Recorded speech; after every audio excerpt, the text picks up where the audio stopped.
Good morning, everyone. Today's video will be the quiz solutions video for quiz 8, uh, the one right before your exam. So we'll go through and do this real quick, and hopefully it'll help you a little bit on the exam. So let's go ahead and name this quiz 8. The first question asks, which of the following choices um, is a substitution reaction? Quite literally the only one here, right, that started out with one leaving group and ended up with something else is that one right there, right? We had a chlorine and we end up with a bromine. So the answer to that one is B. Which of the following choices is an elimination reaction? Again, um, quite literally the only thing we have here where we start out with a leaving group, like chlorine, all right, and we don't end up with a chlorine anymore, but we end up with an alkene, because alkenes are always the product of elimination reactions, all right? So the answer there would be structure 4.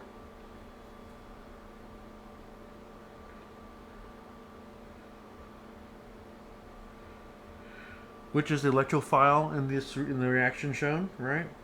Well, we already know that CN is a nucleophile because it has a lone pair right there, right? Or it's electric. It's a negative charge and has lone pairs of electrons capable of doing nucleophilic attack. So where is it going to attack? It will attack right here. That makes that alpha carbon right there the electrophile. So the answer here was structure 1. Structure 1. Okay, let's go to the next one, which is the nucleophile here. You can just do the backwards of the last question, right? The only thing that has the electrons, the lone pairs to have a negative charge right there to be a nucleophile is this right here. It's doing the nucleophilic attack on that alpha carbon right there for the substitution reaction. So the answer to this one is structure 2. Next, what are the nucleophile, electrophile, and leaving group for the reaction below? Okay. We already know right here the negatively charged species with a lone pair is the nucleophile, and it turns out there's only one here that lists sodium hydroxide as a nucleophile. It also, just to check, it lists the 2-chlorobutane as the electrophile and the leaving group as the chlorine. So the answer here is E. What is the classification of this halide? This is quite obviously a tertiary halide because it has on the alpha carbon right there where the bromine is connected, right? We have 1 substituent, 2 substituent, and 3 substituents, all CH2s, right? Not just protons. So it's a tertiary alkyl halide. Answer there is C. Which of the following is the rate equation for the SN2 reaction shown below? We talked about this in lecture where it's the concentration of the reactants, right? Or in this case, the substrate times the concentration of the nucleophile. Okay. So the answer there would be C. Oh, sorry, no, not C, D. Okay.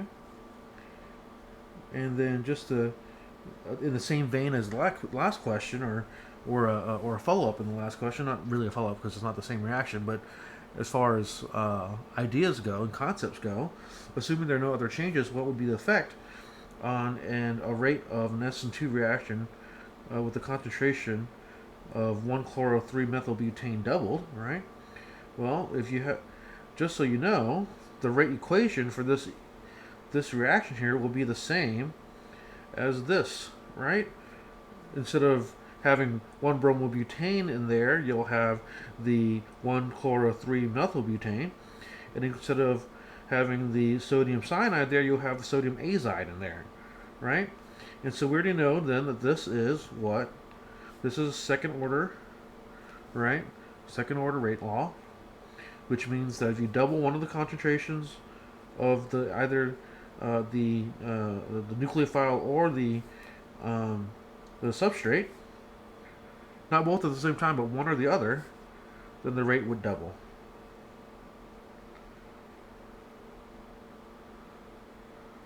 Next, Which of the following is the correct arrow mechanism for this given SN2 reaction? Let's just go through and rule things out. It can't be this one because these arrows are going away from each other.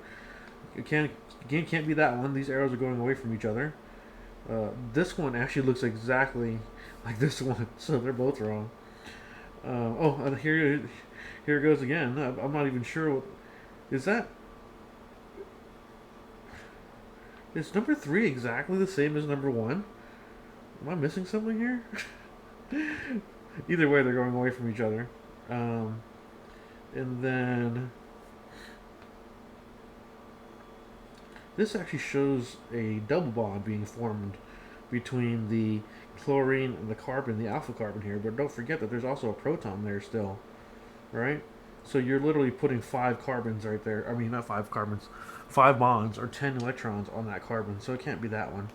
The answer then is 4. And you can see how easy the electrons flow here. Nucleophile comes over, right, and attacks the nucleophile, that alpha carbon right there, right? And when it attacks the nucleophile, the leaving group leaves. Okay? So the answer there is structure 4. And then last but not least, number 10, which of the following mechanisms for the elimination reaction shown is the correct reaction, which is the correct mechanism? Okay, let's go through here. Again, this is like the other one right here where you have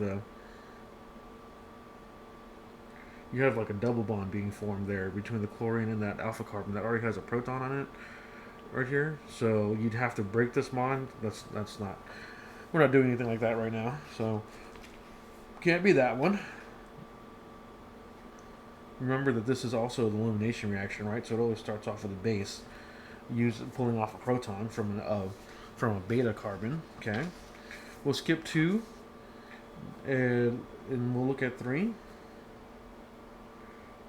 3 is definitely wrong because this base isn't even doing anything right now. It's the first step of every elimination reaction, right? E2 reaction, and then it shows here this proton making a double bond right here with the carbon. I mean, protons can't do that, right? They can only have single bonds. So that's definitely not right. And then over here we have this bond going over to these electrons. Why would electrons go to electrons? And it looks like it's breaking right here too, so I have no idea what's happening there. That's wrong. And then this arrow is all the way over here at the protons, right? What's actually doing the movement? It's the electrons here, so that's absolutely wrong. And then you're forming a double bond between chlorine and carbon again, so that's wrong, leaving you behind with only one possible answer, which is this one right here. We have in all E2 reactions, we have an electron, a base, right, coming over here and pulling off this proton, which makes those electrons come down to form the double bond there, giving you the alkene, and then the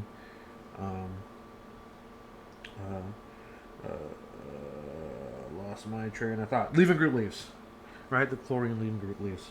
So that's an E2 reaction right there. Okay, and basically that is it. All right. Good luck on your exam.